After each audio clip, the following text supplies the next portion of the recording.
ओम नमः शिवाय, जय महाकाल। आप सबको पता है कि जन्माष्टमी का बहुत ही पावन सा दिन आ गया है और मेरी तरफ से आप सभी को जन्माष्टमी की बहुत बहुत शुभकामनाएं। अगर आपकी लाइफ में ना बहुत ज़्यादा प्रॉब्लम है, आपको लगता है कि इस पूरी पृथ्वी पे सबसे दुखी इंसान आप हो ना, तो ये सारे उपाय आपके लिए होंगे जो कि पूज्य गुरु जी की कथा से सुन के बहुत अच्छे से आप सभी को बताऊँगा। मेरी तो यही कामना है कि भगवान कृष्ण आप सभी की जो भी इच्छाएँ हैं वो पूरी करें और जीवन के सारे कष्ट को आपके ख़त्म कर दें, ठीक है। लेकिन उससे पहले आपको बता दूं, इस पूरी वीडियो में हम लोग सिर्फ और सिर्फ 4 बहुत ही प्यारे से उपाय की बात करेंगे जो कि आपको ज़रूर करने चाहिए, ठीक है। हम लोग एक एक उपाय की तरफ बढ़ते हैं, साथ ही साथ उस उपाय के फ़ायदे भी आपको मैं बताता हुआ चलूँगा। जो पहला उपाय है उसके 2 बेनिफिट हैं, 2 फ़ायदे हैं। पहला फ़ायदा तो यह है कि अगर आपके घर में धन संपदा की बहुत कमी रहती है तो करना होगा। दूसरा, अगर आपका कोई व्यापार है वो नहीं चलता है तब करना होगा।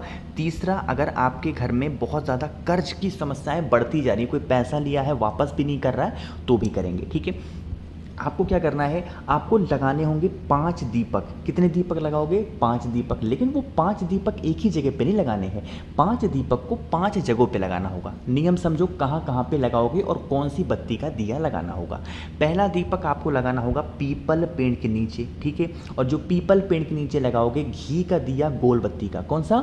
घी का दिया गोल बत्ती का लगाना। पहला दीपक तो यहाँ पे लग गया। दूसरा दीपक आपको लगाना होगा बेल पेड़ के नीचे। तो जब भी हम बेल पेड़ के नीचे दीपक लगाते हैं तो घी का दिया लंबी बत्ती का। कौन सा? घी का दिया लंबी बत्ती का। तो 2 दीपक तो लग गए।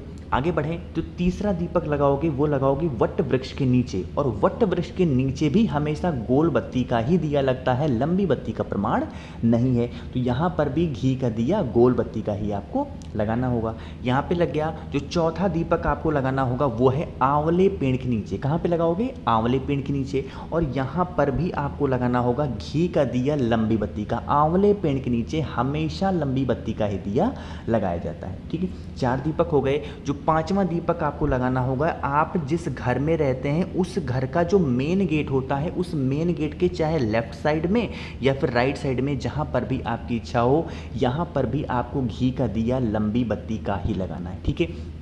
इन 5 जगहों पे जो भी व्यक्ति जिस कामना से धन संपदा नहीं है, उस कामना से कोई व्यक्ति कर्ज मतलब आपका पैसा वापस नहीं कर रहा, तो उसका नाम लेकर के प्रार्थना करके, इंसान है भग गया है, मेरा पैसा वापस नहीं कर रहा, आप हमसे इसका पैसा भरवा दें। मतलब जैसे भी आपको प्रार्थना करनी हो, आप अपने अकॉर्डिंग धन की प्रार्थना कर लेना, है ना। ये बात समझ में आई। अब दूसरी बात सोचोगे कि भैया सुबह जला दें या फिर शाम को जलाएं, तो इस सारे दीपक को आपको शाम के टाइम पे प्रदोष काल में ही जलाना है और हफ्ते में 1 दिन जलाना है, जब कभी भी आपका मन करे, जब भी कोई विशेष दिन आए। तो मुझे नहीं लगता कि जन्माष्टमी से इतना विशेष दिन कोई आ सकता है, तो ज़रूर लगाइएगा।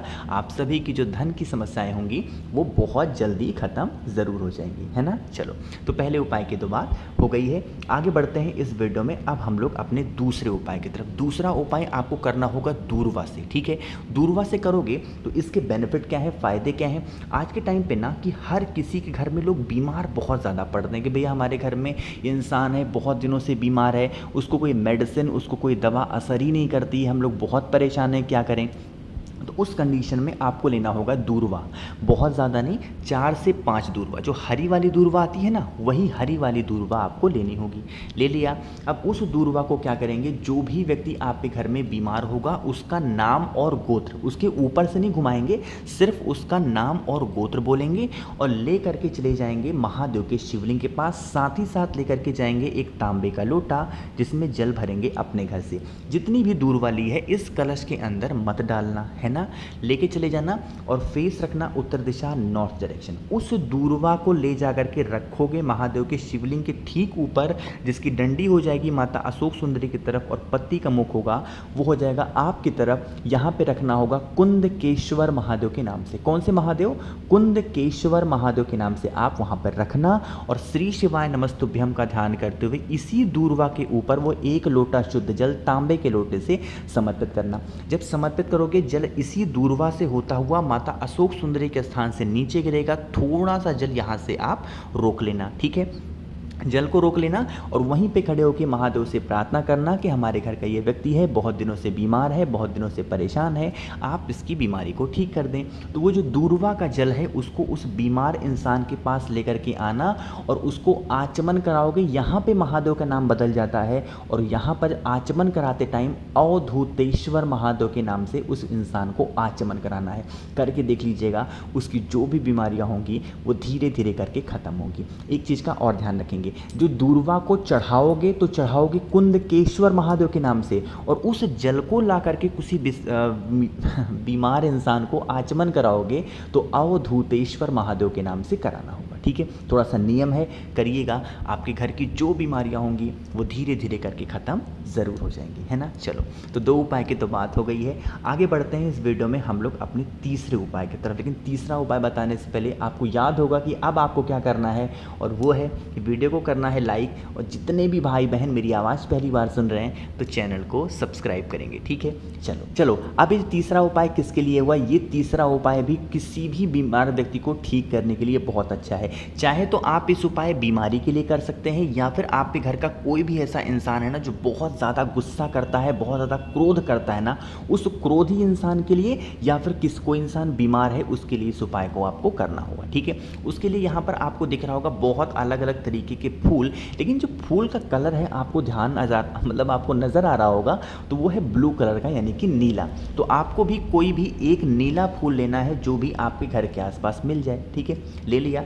एक तांबे का लोटा लेना। ठीक है, उस तांबे के लोटे में जल भरना है ना, और इसी जल के अंदर एक चुटकी हल्दी डालोगे। क्या डालोगे?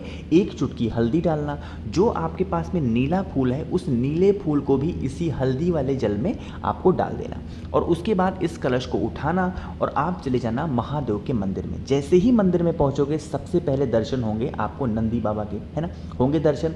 इस उपाय को गुरुवार के दिन ही किया जाता है और किसी भी दिन नहीं करते। और सबसे अच्छी बात है कि इस बार जन्माष्टमी का पर्व गुरुवार को है, तो बहुत पावन सा पर्व है, बहुत पावन सा दिन है, इस उपाय को ज़रूर करेंगे। ठीक है, नंदी बाबा के पास जाना, उनका ये जो उठा वाला पैर होता है, इस उठे वाले पैर के पास में क्या करोगे, उस जल को, जो हल्दी वाला जल है और जो कौन सा जल है, और जो आपने नीला फूल डाला है उस जल को यहीं पे रख। एक तो इतनी थोड़ा सा वीडियो बनाते बनाते ना इससे क्या होता है कि थोड़ा सा टंग जो है स्लिप कर जाती है, तो उसको आप लोग बुरा मत माना करिए। ठीक है, क्योंकि कहीं लिखा नहीं हूँ मैं कोई भी चीज़, बस ऐसे जो मन में आता है उपाय याद आ रहे हैं तो आपको बोलता जा रहा हूँ। तो आपको क्या करना है, उस जल को यहाँ उठे वाले पैर के पास में रख देना है। रखने के बाद नंदेश्वर महादेव, कौन से महादेव? नंदेश्वर महादेव के नाम से प्रार्थना करना। जो भी आपको प्रार्थना करनी हो, गुस्से के लिए उपाय कर रहे हो तो गुस्से से प्रार्थना नहीं, मतलब गुस्से वाले व्यक्ति के लिए प्रार्थना करना। और जो व्यक्ति बीमार है, बीमारी के लिए कर रहे हो तो उसका नाम और गोत्र बोल करके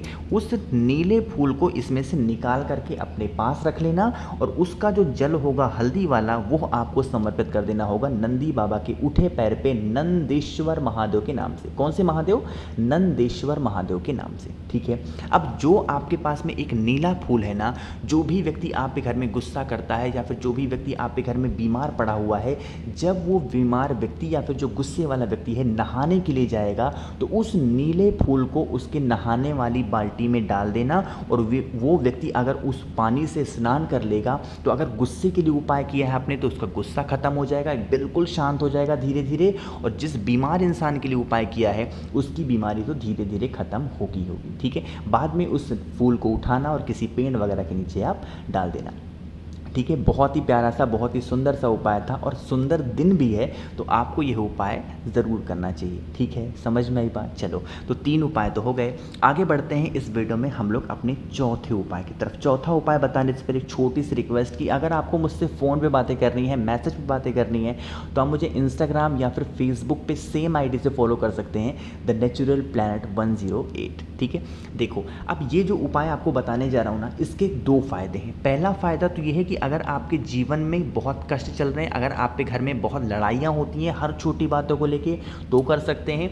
दूसरा, अगर आपके घर में फिर से कोई व्यक्ति बीमार चल रहा है तो उसके लिए भी इस उपाय को कर सकते हैं। ठीक है, देखो क्या करना होगा, आपको कुछ भी लेके नहीं जाना है महादेव के शिवलिंग के पास में, कुछ भी लेके नहीं जाना, बस मन हो तो 1 लोटा शुद्ध जल तांबे के लोटे में लेके चले जाना, और कुछ नहीं लेके जाना। जाना।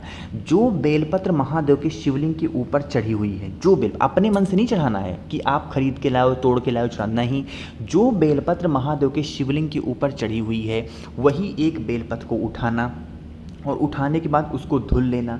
धुलने के बाद क्या करेंगे, फिर से ले करके आएंगे, वही बेलपत्र महादेव के शिवलिंग के ऊपर समर्पित कर देंगे।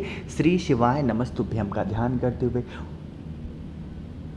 जो बेलपत्र आप धुल करके लाए हो और जो कलश आप अपने घर से ले करके गए हो, उस बेलपत्र को इसी कलश में एक बार टच करा देना, एक बार छुआ देना। ठीक है, छुआने के बाद उस एक बेलपत्र को महादेव के शिवलिंग के ठीक ऊपर समर्पित कर देना, श्री शिवाय नमस्तुभ्यम का ध्यान करते हुए या फिर कुंदकेश्वर महादेव के नाम से। ठीक है, समर्पित किया। फिर इसी जल को उसी बेलपत्र के ऊपर श्री शिवाय नमस्तुभ्यम का ध्यान करते हुए या फिर कुंदकेश्वर महादेव के नाम से समर्पित कर देना। जब उस बेलपत्र से होता हुआ जल नीचे गिरने लगे तो उस बेलपत्र का जो जल होगा किसी छोटी सी कटोरी में, प्लेट में रोक लेना और जो बेलपत्र आपने चढ़ाया था उसको भी उठा लेना और लेके चले जाना फिर आप अपने घर पे। ठीक है, घर पे पहुंचने के बाद क्या करोगे, जो व्यक्ति बीमार है, अगर इस उपाय को आपने बीमारी के लिए किया है तो उस जल का आचमन उस बीमार व्यक्ति को कराएंगे और जो आप बेलपत्र उठा करके लाए हो महादेव के शिवलिंग से, उस बेलपत्र को भी उस इंसान को खाने के लिए दे देना है कुंदकेश्वर महादेव के नाम से। पहला काम तो ये। दूसरा काम, अगर आपके घर में क्लेश बहुत होता है, लड़ाइयाँ बहुत होती हैं या फिर धन वगैरह की बहुत कमी है, तो उस एक बेलपत्र को उठा के जो लाए हो, उस एक बेलपत्र को आप अपने घर में जहाँ पूजा पाठ का आपके मतलब जहाँ पूजा करते हो वहाँ पे रख देना। धन की कमी है तो उस बेलपत्र को आप अपने धन वाले स्थान पे, जो तिजोरी है, अलमारी है, वहाँ पे रख देना। बाकी जो जल लेकर के आए हो महादेव के शिवलिंग से उठा करके, वो पूरे घर में कुंदकेश्वर महादेव के नाम से छींट देना, छिड़काव कर देना। इससे क्या होगा, एक पॉजिटिव एनर्जी आपके घर में प्रवेश कर जाएगी और कभी आपके जीवन में कोई भी कष्ट नहीं आएंगे। ठीक है, तो जन्माष्टमी पे करने वाले हमने बहुत ही प्यारे से 4 उपाय की बात कर ली है। वीडियो आपको पसंद आती हो तो लाइक ज़रूर किया करिए और मेरी तरफ से एक बार फिर से आप सभी को जन्माष्टमी की बहुत बहुत शुभकामनाएं। भगवान कृष्ण आप सभी की सारी इच्छाओं को पूरा ज़रूर करें। ठीक है, कुछ पूछना हो नीचे कमेंट सेक्शन में पूछिएगा और जितने भी भाई बहन अचानक से चैनल पे आए हैं, मेरी आवाज़ पहली बार सुन रहे हैं, तो चैनल को सब्सक्राइब करेंगे। ओम नमः शिवाय, जय महाकाल।